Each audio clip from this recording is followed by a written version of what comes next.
Hello friends, আমি আবার একটা নতুন ভিডিও নিয়ে চলে আসলাম।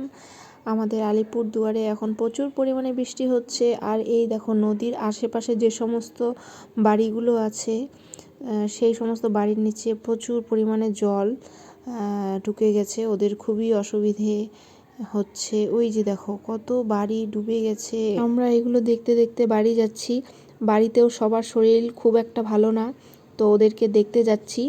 আর এই দেখো, নদীর জল এত বেড়ে গেছে যে আশেপাশের জায়গাগুলোতেও জলে জল, মনে হচ্ছে না যে কোনটা নদী আর কোনটা জমি।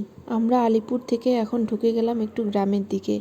এই দেখো, কত মানুষ জলে নেমে মাছ মারছে, কেউ হয়তো নদীতে স্নান করছে।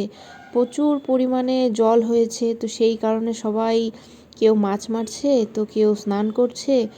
আমাকেও দেখে মনে হচ্ছে যে একটু জলে নামি, কিন্তু না, জলে নামলে সর্দি লেগে যাবে, জ্বর এসে যাবে, কারণ বাড়িতে সবার জ্বর চলছে। তাদেরকেই আমরা দেখতে যাচ্ছি। বলতে বলতে চলে আসবো এখন বাড়ি। অনেকটাই দূর, তবে তোমাদের অতটা দেখাইনি কারণ অনেক বড় হয়ে যাচ্ছে ভিডিওটা। এই দেখো, আমাদের রাস্তার দু সাইডেই কিন্তু চা বাগান আছে। আমার বিয়ে হওয়ার পরে এখানে এসে দেখি যে এখানে চা বাগান।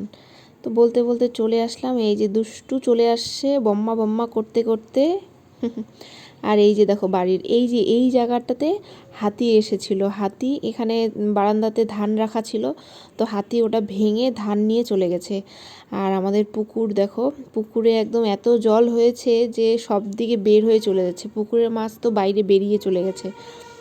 তারপর কিছুক্ষণ সময় ওখানে কাটানোর পরে এখন সন্ধে হয়ে গেছে। এখন আবার যাচ্ছি বাড়ি, কারণ মেয়েকে আর ছেলেকে বাড়িতে রেখে আসছি। ওরা আবার বেশি দেরি হয়ে গেলে ওরা আবার কান্নাকাটি করবে না, যেহেতু দাদু বাড়িতে আছে, তো তবুও একটু ভালো লাগে না ওদেরকে ছাড়া অনেকক্ষণ ছিলাম। তো আজকে ভিডিওটা এই পর্যন্তই, দেখা হচ্ছে পরের ভিডিও।